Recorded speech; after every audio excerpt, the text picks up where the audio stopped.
What's up, Ragin Nation? How's it going? This is Alex. You're watching the Ragin Ronin review. What I'm gonna do for you guys in this video is that I'm gonna give you my spoiler-filled talkback review for The Hobbit, the Battle of the Five Armies. This is one of the biggest movies of 2014, and I got a lot to talk about. But if you haven't seen the movie, stop watching this video right now. And if you haven't seen the movie and you want to know my thoughts without getting into any spoilerish material, you can watch my previous video because that's a review for the movie without any spoilers. It's spoiler free.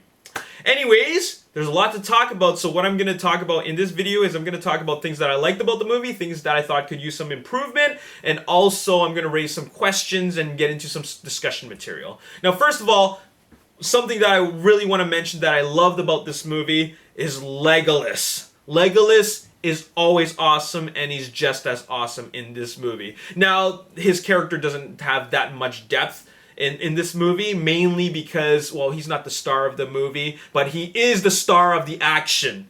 Okay? In the Lord of the Rings trilogy, you know, his character, you know, has a lot of layers to him, but in this movie, you know, he's really just there because his character is really provides some amazing action sequences, and this should be expected because in Return of the King he is just so awesome. I mean, he took down that elephant, and that elephant sequence was just freaking explosively awesome, and he was awesome in Desolation of Smaug. We got a taste of what he can do, and once again, you know, he proves that he is such an elegant fighter.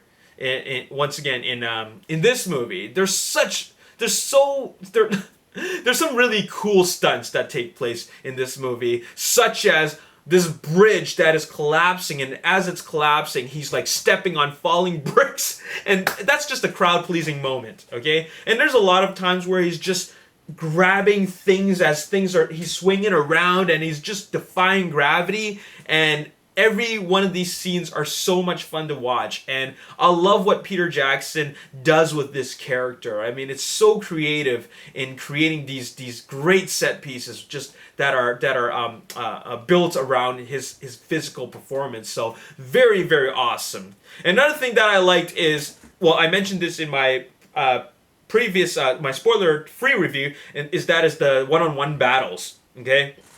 The one-on-one battles were awesome. Thorin versus Azog, that was cool. I mean, like it was a fight that took place in many different locations in the battle. First of all, on this tower, and then ends up in this frozen lake. And I thought the frozen lake fight was pretty cool because what Azog did is swinging this giant brick on a chain, and he's constantly breaking the frozen lake, and which, you know, is part of the waterfall. But what was awesome was the way how Thorin owned him, and that is he picked up the rock, which I don't know how he did because it's a freaking brick. You know, how did you even lift that? But I guess dwarves are really strong. But he threw it on him, and I thought it was so poetic. The way that Thorin threw it on him, and then he stepped off the ice platform, and then Azog drowned to his doom, or so we thought. And then, and then he wakes up, and then he stabs him in the foot. And I was like, oh, how did I not know that was going to happen? There was so many visuals, you know, with Peter Jackson's direction. You know, he gave us so many hints that he was going to come back, right? But we're thinking like, no, he's not going to come back. He's frozen. You know, he's drowned, right? But he comes back, and that was a bit of a surprise. But the one-on-one fights are badass. In fact, I find them a lot more interesting than the giant battle.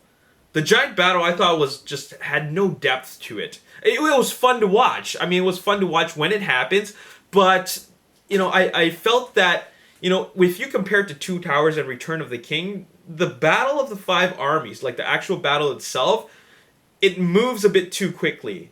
Like, as in, like, if we're involving 5 armies, like, they wrapped it up pretty quickly, you know? And it's all because we didn't get to see a whole lot of the battle.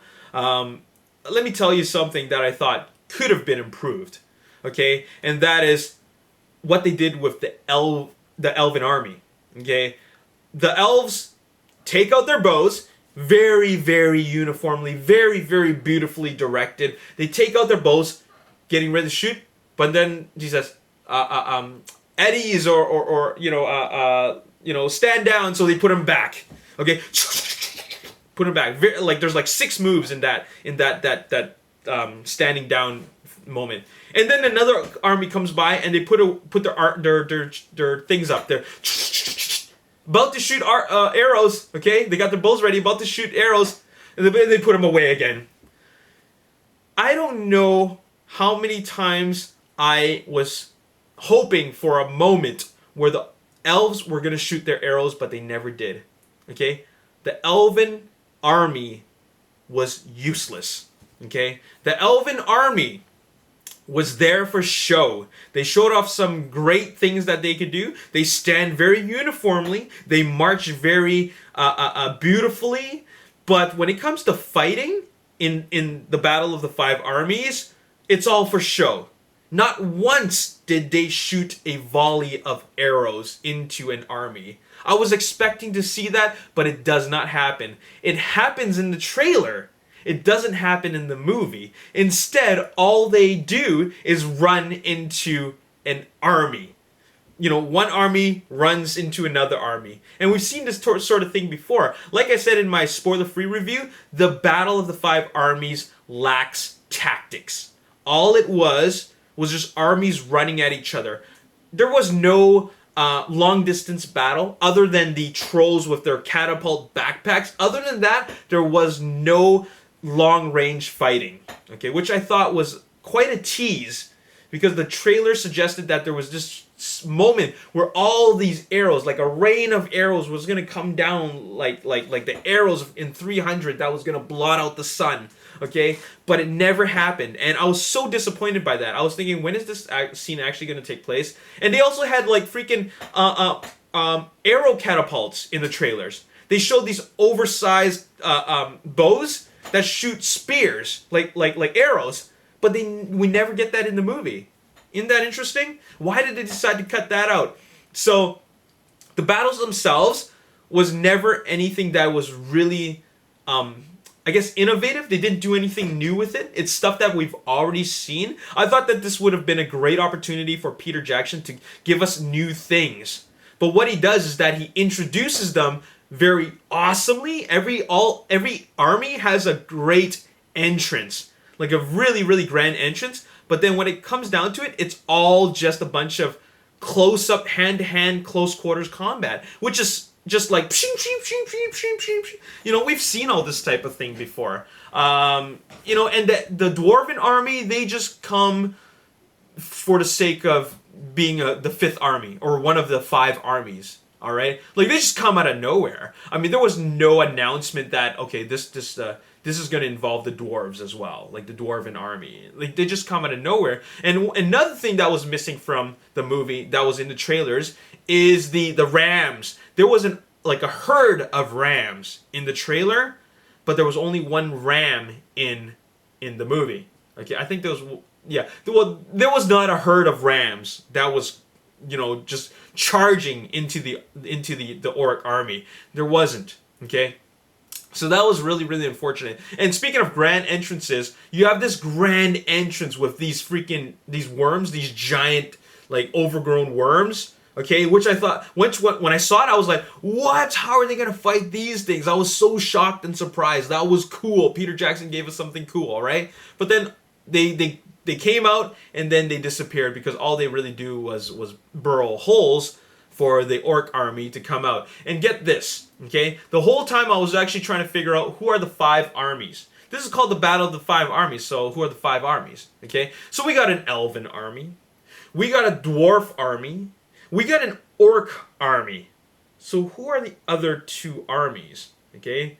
Well, that would be another orc army. Apparently, these ones are bred for war, unlike the other ones. These ones are the these ones are the ones that are a little bit more, I guess, the low rent version, the low budget versions of the Uruk-hai. Okay. Now, who's the 5th army?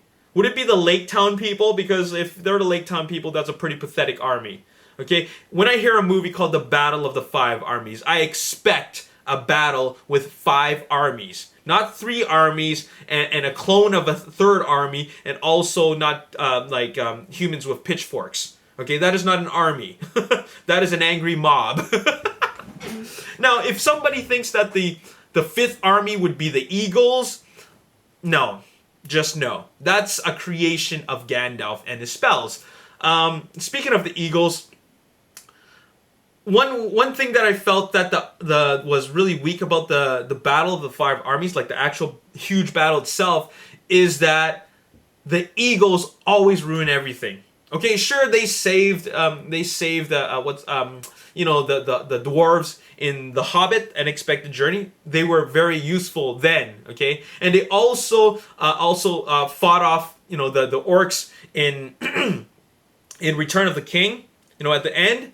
But then Peter Jackson uses them again, and I'm thinking like, okay, sure, I'm sure they showed up in the books, okay? I'm sure he used them in the movie because they showed up in the books, but the way they appear is just like, okay, this battle is, they're fighting, you don't know who's gonna win, and then suddenly eagles appear, and then as a story that just really cheapens everything.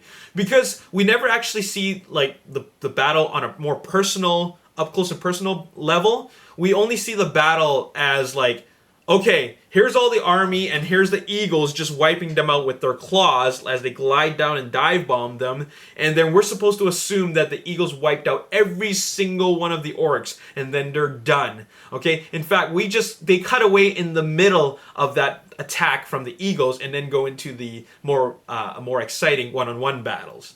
Okay? So I'm thinking, what? That's it? That's it for the armies? Gandalf finished it in a cheap way using his eagles? Seriously? That was the end? That's how they're gonna end this battle? This grand battle that everybody is waiting for? You just get this eagles dive bomb sequence? And to top things off, you get the skin changer who just appears out of nowhere. He parachutes down and then he transforms into a bear. Like a beast wars, and then he just like mauls everybody, and then like you're telling me that these guys are like a more badass army than these bred for war orcs. This is like a new breed of orcs. Okay, I don't know, man. I'm feeling that this battle is kind of like it's a battle for the sake of battles, right? Return of the King did it a lot better. Yeah, I know it sounds like I'm complaining, but I'm just pointing out what could have been done better. Another thing that I felt about this battle that was a little bit redundant is the whole suggestion of war. Like, this is pre-battle, okay? They keep on talking about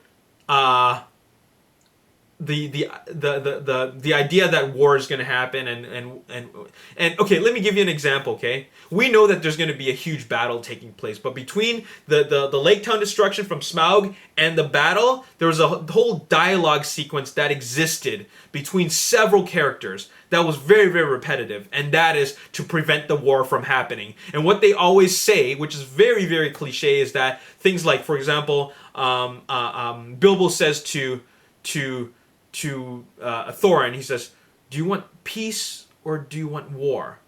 Okay, and then he says, "I want war." And then Legolas and Tauriel have a dialogue where Tauriel says, "These things are bred for something entirely different." What are they bred for? War. And then another sequence where Bard, the boatman, Bard, played by Luke Evans. He says something like, "We're going to, if this happens, you're gonna unleash something that is going to be so big or whatever, very, very evil." And then someone goes, "What is that?" War. It's just too much. We know a battle's going to take place. We know war is going to take place. It's called the Battle of the Five Armies, for freak's sake. There's no need to constantly remind us about war. Like, this is actually a recurring theme. You will see them talk about this a lot, and it gets very, very repetitive. Okay. But you know what? I really did like this movie. I thought it was great. But I think a lot of the audience members that I was watching the movie with might felt the same way that I felt about the movie, because at the beginning of the Battle of the Five Armies, huge applause, huge cheers and applause at the beginning of the movie. Okay, at the end of the movie, no cheers, but instead just claps, like clapping as in like, okay, fine, we clapped at the beginning, we'll clap at the end, but we're not cheering because we felt a little bit unsatisfied. Okay. And you know there's going to be an extended edition. I feel that a half hour of this movie is missing, okay? And because of that, they're probably going to save it for the extended edition. There were actually 5 shots from the trailer which I thought were missing. First of all, it was the archers being archers, the elven archers being archers, and that is shooting the arrows. We never saw that. We never saw the giant arrow catapult being used. We never saw that. There was also a sequence where the dwarves were charging, riding on herds of rams. Okay, we never saw that in the movie. Another sequence is an action chase sequence, and that is these overgrown wolves that the orcs ride was chasing the hair-drawn carriage, okay, through a frozen lake. Okay, that scene was not there. I'm very curious what that scene's all about, but it was never there. Okay, so definitely looking forward to seeing the extended edition, which comes out next year. But anyways, that's all I really got to say about this movie. I really liked it. To be completely honest, I really liked it. But I felt that the battle, which is the highlight of the movie, is something that I had higher expectations about. Mainly as a story, how it plays into the story. But it really is just a battle for the sake of it being a battle. It's a battle for the sake of action. It's a battle for the sake of making it spectacular and being in the same tradition as Return of the King. But it doesn't outdo Return of the King. And as a matter of fact, it doesn't outdo The Two Towers. It is actually at the bottom of these big 3 battles. And while it is exciting at moments, it isn't quite up to par with the other 2. Anyways, that's all I got to say in this spoiler-filled chat review. Let me know your thoughts in the comments section below. Perhaps you can tell me who the 5 armies are. Give me a definitive answer. Because, like, as from what I know, it's the Lake Town people, it's the Dwarven army, it's the Elven army, and it's the Orc army, and it's the Orc clones. The clone, like the Uber versions, the steroid pumped versions of the Orcs. Am I not correct about that? Maybe I am, just because Orcs are Orcs, they're the same thing, and the Lake Town people weren't really an army. In fact, they were just defending for their lives. You know, they're humans with pitchforks. Okay, so that's all I gotta say in this video. And let me think if there's anything else I might want to add. That's about it. That is about it. This is my spoiler chat review, and it is done. I'm gonna do another video on the Battle of the 5 Armies, and I'm going to tell you what is the better version to watch, 48 frames per second or IMAX 3D. Stay tuned for that. I'll let you know, and let me know what your thoughts are about anything that I've talked about in the comment section below. As always, if you enjoyed this video, hit the like button, subscribe to the YouTube channel, like me on Facebook, The Ragin Nation. Also follow me on Twitter, @RaginNation. My name is Alex. Thanks for watching. I'll see you next time. Peace. Very, very good visual storyteller, as well as a very good story-driven storyteller. By saying that, I mean, like, he's very good at developing